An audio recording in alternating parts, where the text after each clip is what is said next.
பருப்பு சாதம் எப்படி செய்யுதுன்னு பார்ப்போமா?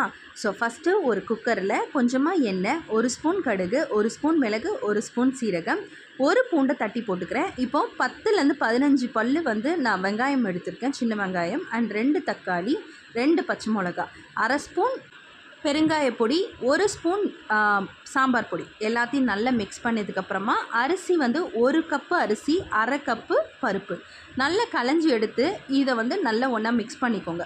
இது 1 பாட் ரைஸ் மாதிரி தாங்க. கொங்கு நாட்டில் பிரியாணின்னு கூட சொல்லலாம். ரொம்ப ஸ்பெஷலுங்க. கோயம்புத்தூர் ஸ்பெஷலான ஒரு சாப்பாடு அப்படின்னா அரிசி பருப்பு சாதம் தான். உண்மையிலே ரொம்ப நல்லா இருந்துச்சு. நான் டேஸ்ட் பண்ணி பார்த்துட்டு தான் சொல்கிறேன்.